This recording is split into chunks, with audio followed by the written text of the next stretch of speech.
Welcome to the CACFP, or the Child and Adult Care Food Program. This training will cover topics such as understanding the Child and Adult Care Food Program, assessing participation eligibility, participation overview, and CACFP resources. The meals that we provide to the children in our care may be the only meals that they receive each day. CACFP provides our center with meal reimbursement to supplement our food purchases with more nutritious food. The impact for Arizona has been quite substantial. During fiscal year 2017, CACFP supported over 12 million meals and 7.5 million snacks in preschools and Head Start programs throughout Arizona. In order to be a part of the CACFP, programs must prove they are eligible to participate. Child care programs must provide non-residential care, have enrollment numbers where 25% of children receive free or reduced lunch, or 25% of children enrolled take part in DES services. We must be area eligible, licensed by AZDHS, and operate as a nonprofit 501c3. As Gateway Children's Learning Center also has an aftercare program, we are responsible for having enriching educational activities for school-aged children that are regularly scheduled while meeting health and safety standards. As a part of the CACFP, we will be required to document the number of participants enrolled at our center, the number of participants in attendance each month, and the income eligibility of each household. Most of these forms can be found in the enrollment packets and registration packets that we give out to new enrollees. This information is important for the CACFP because we are required to report the number of participants that are classified as free, reduced, or paid in attendance each month at our center. The names on all the sign-in and out sheets, meal benefit forms, and claiming rosters must all match. All children, including drop-ins, must have an enrollment form on file regardless of whether or not they ate a meal. That form is what we call the blue card, and it can be found in the registration packet and in the emergency contact notebook kept at the front office or in the back office at the Montecito campus. Attendance records must be maintained as part of the monthly CACFP record keeping. Standard sign-in, sign-out records or an automated sign-in, sign-out system is acceptable. A completed meal benefit form contains income or categorical eligibility reported by the household. Each form is compared to the USDA Child Nutrition Program income guidelines and determines a child's category as free, reduced, or paid. Reimbursement rates are updated yearly by USDA and are different for free, reduced, and paid meals and snacks. This form is also found in the registration packet for new enrollees and must be completed by the parent. There are 3 claiming rosters: free, reduced, and paid. Once an enrolled child's category has been determined based on the household's meal benefit form, their name will be written on the appropriate claiming roster. Free is based on income or categorical eligibility, reduced is based on income, paid is based on income or an incomplete or missing form. The next topic we'll be covering is the child meal pattern. The first meal pattern that you'll see on the slide is breakfast. So as you can see, breakfast has 3 components that are required in order for the meal to be reimbursable. So the first component you see is fluid milk. So depending on the age of the child and the age of the classroom that you have, a certain amount of ounces must be served to the child. So for children ages 24 months and older, those are the ages that we'll be focusing on. 24-month-olds can have 4 fluid ounces of milk. You must serve 6 fluid ounces to children ages 3 to 5, and for children ages 6 years old to 12 years old, 8 fluid ounces must be served. For the vegetable, fruit, or portion of both component, children ages 24 months need a 1/4 cup. For children ages 3 to 5, it goes up to 1/2 cup. For children ages 6 to 12, it's 1/2 cup as well. For the grain portion, for foods such as bread, they must be whole grain rich or enriched. 1/2 slice for 24-month-old, all the way up to 5 years old. For ages 6 to 12, it goes to 1 slice. For whole grain rich or enriched bread products such as biscuits, rolls, or muffin, children 24-month all the way up to 5 years old receive 1/2 a serving. For children ages 6 to 12, you must serve them 1 full serving. Whole grain rich, enriched, or fortified cooked breakfast cereal, cereal grain, and or pasta for 24-month-old all the way up to 3 to 5 years old, you can serve them 1/4 cup. For ages 6 to 12, it goes up to 1/2 cup. For ready-to-eat cereals that are dry and that you would add milk to, or cold cereals, flakes or rounds, you would serve a 24-month all the way up to ages 5, 1/2 cup. For ages 6 to 12, it goes to 1 cup. Puffed cereal, 3/4 cup for 24-month all the way up to age 5. That's 3/4 cup. For ages 6 to 12, it's 1 1/4 cup. And for granola, ages 24-month all the way up to 5 years old is 1/8 of a cup. And then for ages 6 to 12, it's 1/4 cup. For the milk component, the milk must be pasteurized, and for 24-month-olds and older, they must receive 1% or skim milk. So chocolate and strawberry milk is considered a high sugar item and is only creditable for children who are ages 6 years old and older. Milk must be served at breakfast, lunch, and supper. And keep in mind that children get busy playing and forget to drink water, so water must be made available throughout the day. Offer water during snacks also instead of milk or juice. The next meal pattern that we see is lunch and supper, and it features 5 different components in order for the meal to be considered reimbursable. So while the amounts for fluid milk and grains, they do stay the same in terms of how much you need to serve each age group. Vegetables and fruits does change a little in that instead of serving it as one component, you're now required to serve 2 different components in order to make up that full requirement. So for breakfast, you'll see that it says 1/4 cup must be served to children ages 1 to 2. For lunch, you'll see it's 1/8 cup of vegetables and 1/8 cup of fruit must be served in order to make up that 4th cup, but there is now 2 different components that you'd be serving.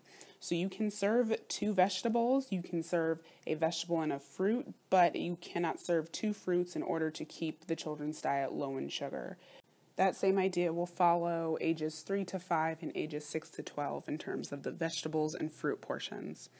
For the next component, the meat and meat alternates, you'll see that for items such as lean meat, poultries, tofu, soy products, alternate protein products, and cheese, the number for ages 24 months is 1 ounce for all of those. For a large egg, the portion is 1/2 a large egg. For cooked dry beans or peas, it's 1/4 cup. For butters such as peanut butter, soy nut butter, or any other nut or seed butter, it's 2 tablespoons. For yogurt, plain or flavored, unsweetened or unsweetened, it's 4 ounces, which is 1/2 a cup. For the ages 3 to 5, the meat or meat alternate options that include lean meat, poultry, fish, tofu, soy products, and cheese, that number is now 1.5 ounces. For ages 6 to 12, it's 2 ounces. When you go to things like an egg, it'd be 3/4 of an egg for ages 3 to 5 and 1 full egg for ages 6 to 12. For cooked or dry beans or peas, it's 3/8 cup for ages 3 to 5 and then a 1/2 cup for ages 6 to 12. For the soy and nut butters and peanut butters, it's 3 tablespoons for ages 3 to 5 and 4 tablespoons for ages 6 to 12. Yogurt is 6 ounces, which is 3/4 cup for ages 3 to 5. 8 ounces or 1 full cup for ages 6 to 12. Word about using meat alternates to meet the protein requirement.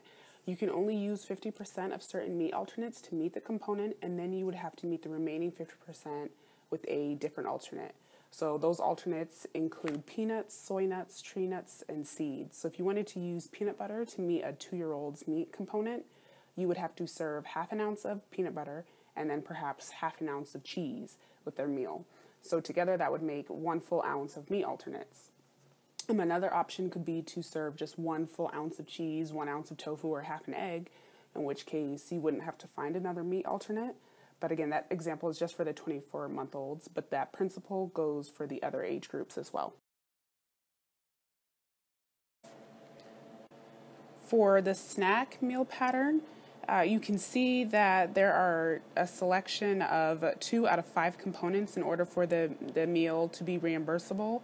For fluid milk, the amount does change for ages 3 to 5. If you select that as one of your components, for 24 months you must serve 4 fluid ounces of milk. For ages 3 to 5, it's 4 fluid ounces of milk as opposed to 6 ounces for lunch or supper requirements. And for ages 6 to 12, it does stay the same at 8 fluid ounces. For the meat alternates, for the ages 1 to 2, it does go down to half an ounce.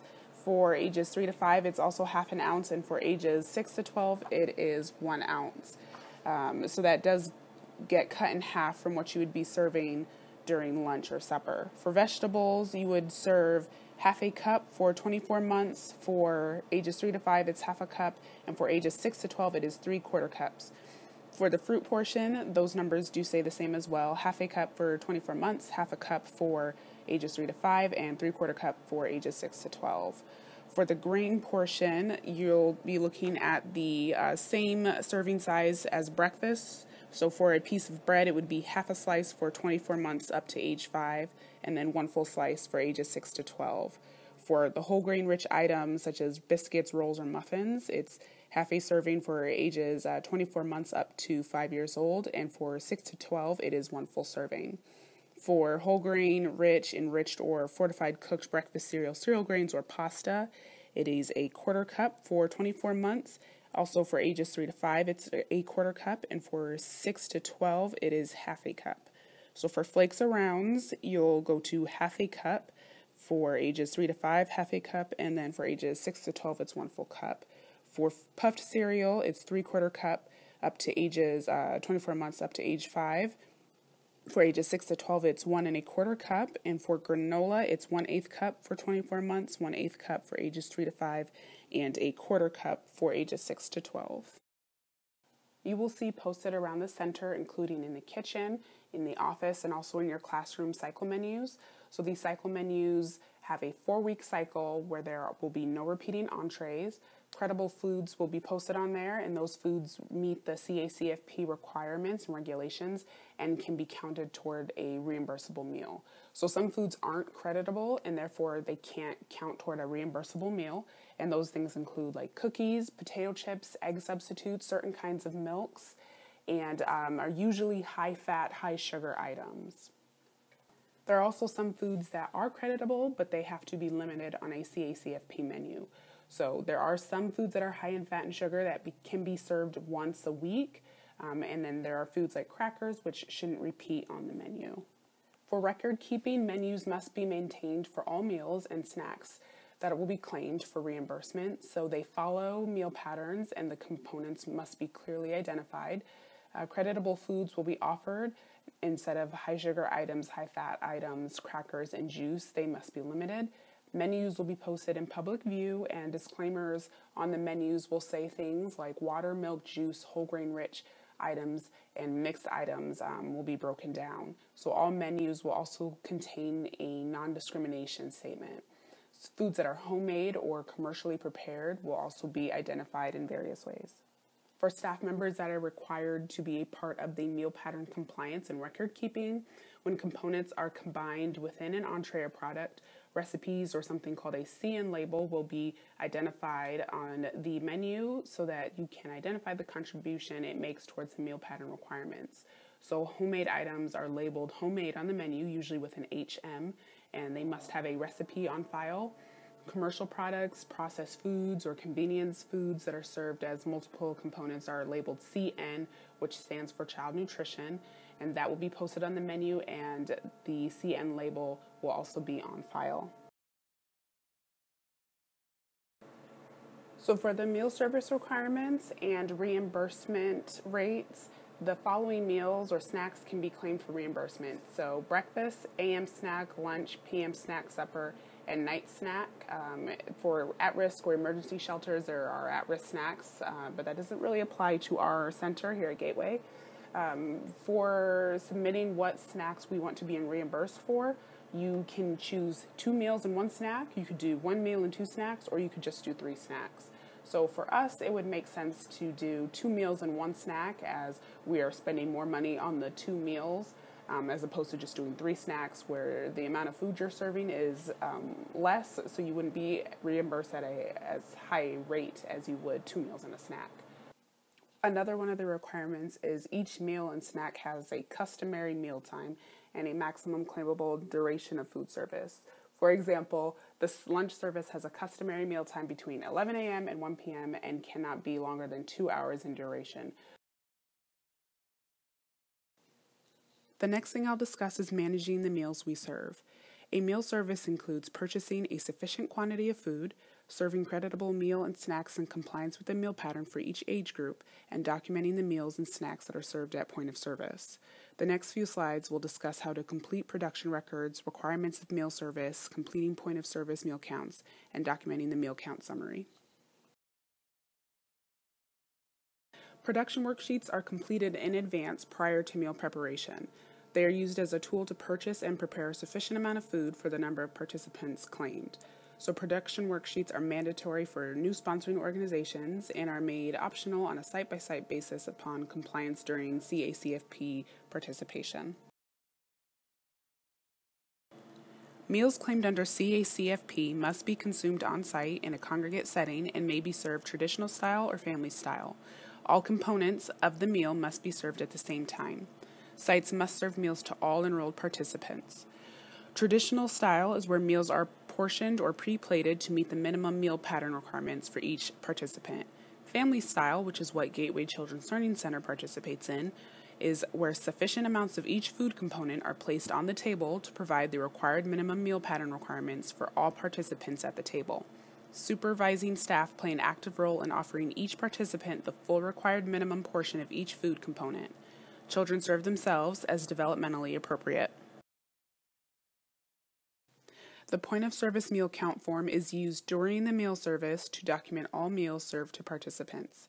A child may eat 4 or more times while in your care, but only 2 meals and 1 snack, 2 snacks and 1 meal, or 3 snacks can be claimed per participant per day.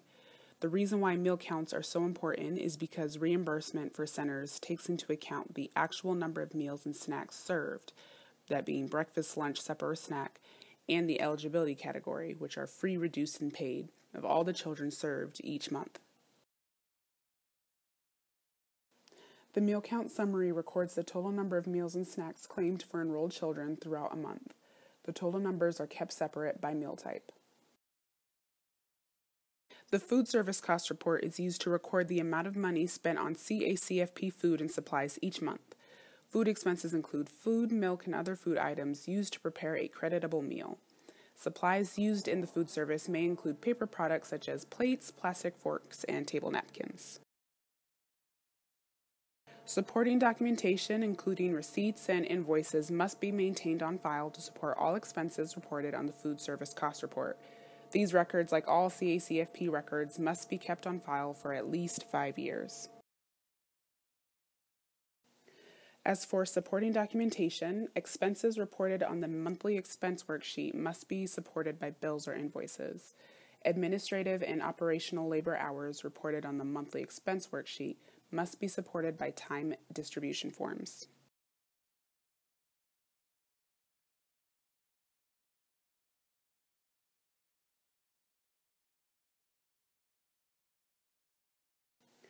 As for supporting documentation, expenses reported on the monthly expense worksheet must be supported by bills or invoices. Administrative and operational labor hours reported on the monthly expense worksheet must be supported by time distribution forms.